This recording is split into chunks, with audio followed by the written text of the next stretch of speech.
What it do? Back here, I had to erase some videos. Damn, car's tore up. Had to erase some videos and pictures in order to make more space. Now I got another 13 minutes. So we'll see what I can get. Because I'm not anywhere near the house where I can upload quick. So I have to save all the videos. So we're here in, I guess, border of Westmont area. Gonna keep going with the whole thing about police. Have you heard about this story that just broke sometime this week or last week, I believe, with there was a shooting out in, I want to say, in the Riverside County area, where a motorcycle deputy got shot, and ever since then, I think it's the sheriff captain or whatever from that area has been pretty much putting the judge on blast, right? Like if I guess the dude was supposed to be on his third strike and was supposed to go in, not come out.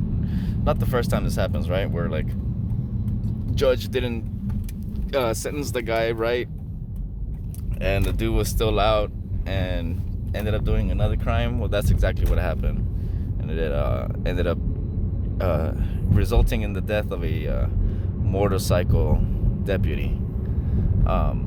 So now, like I said, the sheriff is putting the judge on blast. Now, this has never happened before. Sometimes you get like some side talking or whatever, but this dude has been coming out on every network talking about judge this and blah blah blah, and like low-key doxing it. Like the girls are at work right now.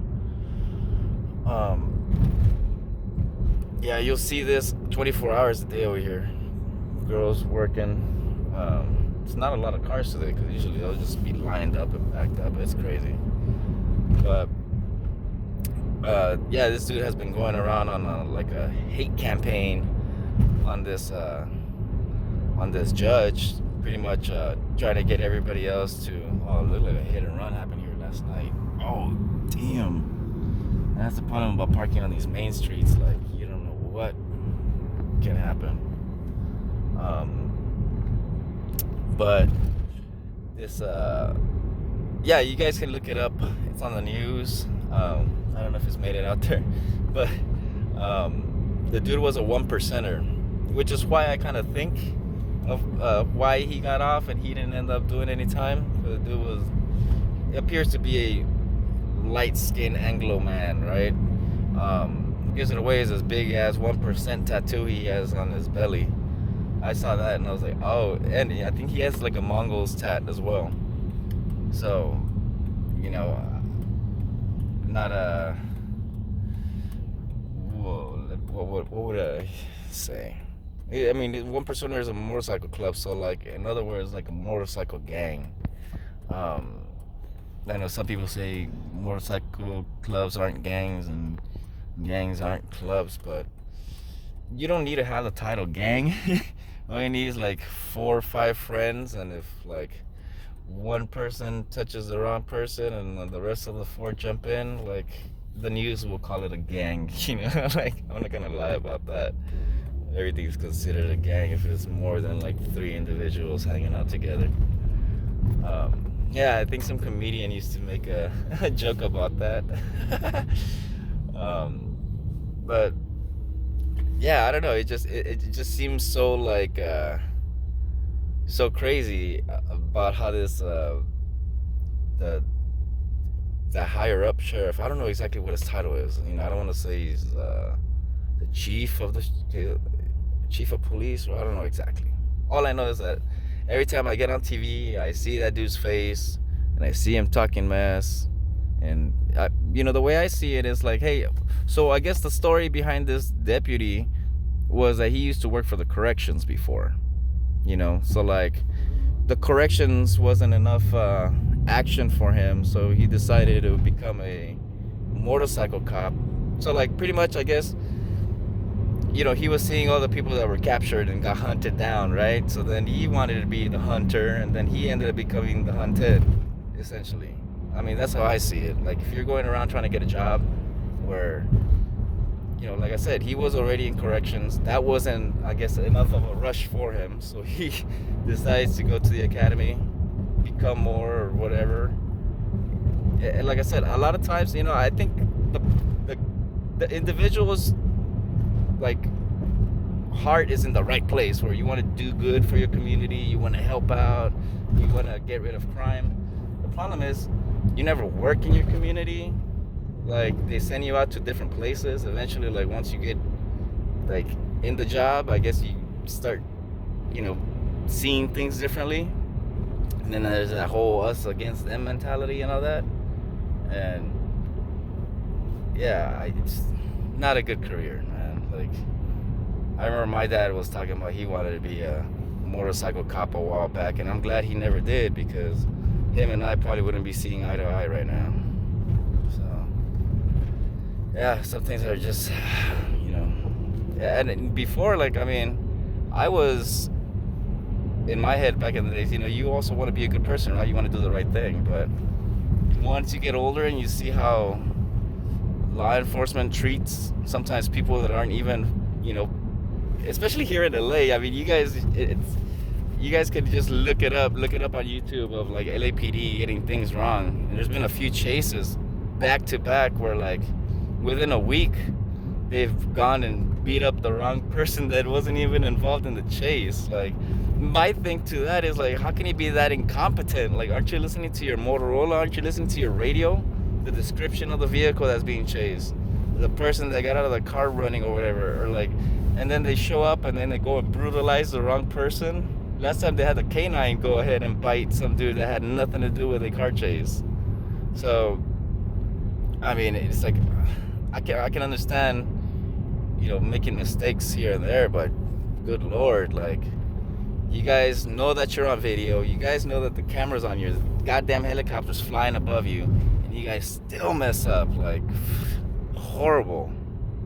As like I was talking about El Salvador too. Like, they're going around. I'm pretty sure that whenever they go and check out, a certain area, or like, I go and check out these, go check out this village, see if there's any gang members there or whatever, and like they don't see anything, and there's no crime happening or whatever, and they're like, oh, we can't show up empty-handed. Let's take these poor souls that can't defend themselves, And like, what is your word against theirs?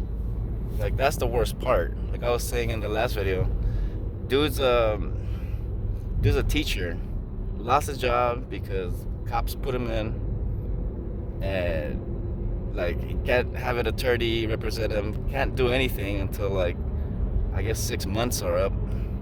And then, by that time, like, you've lost half a year of your life already for nothing, for having a tattoo of your mom's name on you. Like, it's fucking whack, dude. So that's what worries me about, police state.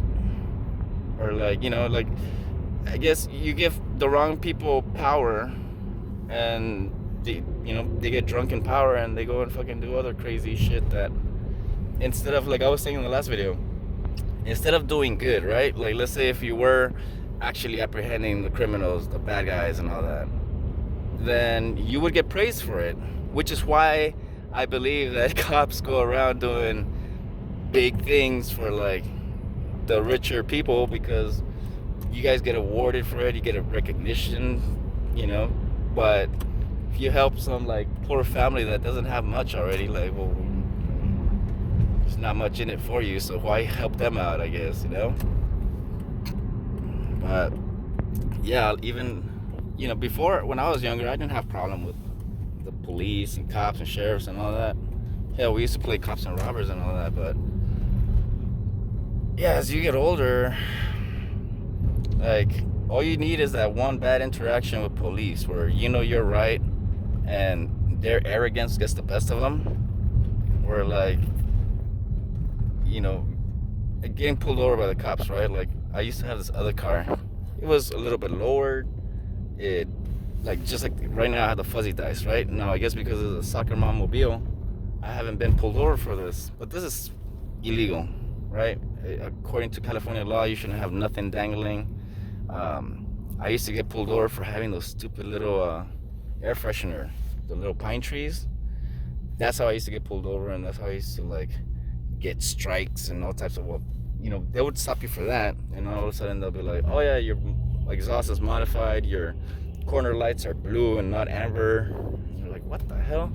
You don't have a license plate. So all of a sudden a simple stop turns into like 4 or 5 different infractions, and now you got to take your time to go to the courthouse, stand there all day. And the courthouse here in LA, it's like, it's the worst. You just stand around most of the day, and you show up, you don't ever see a judge, and they just tell you like how much you owe them. Oh yeah, $500. Oh, $338. Oh, $420. And then here you are, just coughing up money, and you still get a strike on your license. You didn't even see a judge. You could probably fight it, but you're probably gonna lose. No lie. So, it's just those little petty things are like, instead of pulling me over for a stupid air freshener, like, there's so many more other things you could have done, right?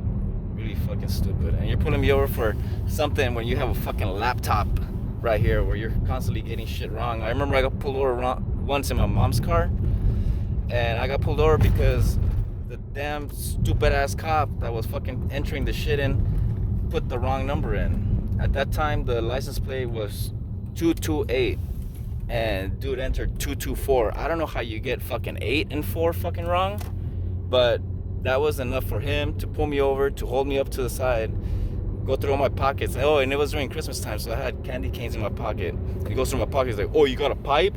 I'm like, dude, they're fucking candy canes, bro. Like, are you fucking stupid? But that's the little petty shit that we got to deal with here. And then when I called him out, because he was saying that my registration was bunk and wasn't the car wasn't registered, I was like, dude, it's hella registered because it's my mom's car, so I know for sure she pays the registration. Don't come to me with that bullshit. And we checked, and sure enough, that fool had entered the wrong fucking license plate number. I told him to call his supervisor, and they didn't. You know what his buddy did? His partner ended up taking off the handcuffs, and then the dude that had me in handcuffs said, oh, well, what's in the trunk? And the dude said, no, don't worry about it. Let him be. Let him go. Because they knew they were in the wrong. But it's all of those little interactions that eventually, like, that's how you end up losing the trust in the police and the cops and anybody that's in an authoritative position, dude. I don't even trust the judges. So, on that note, like, that's just, life in LA. Everything's cool until something goes wrong. But I'm not gonna say I'm 100% anti-cop, because I know we do need some kind of law enforcement when shit hits the fan, but save it for the good stuff and let go of the little petty shit. And on that note, till next time, thank you for listening. Peace outside.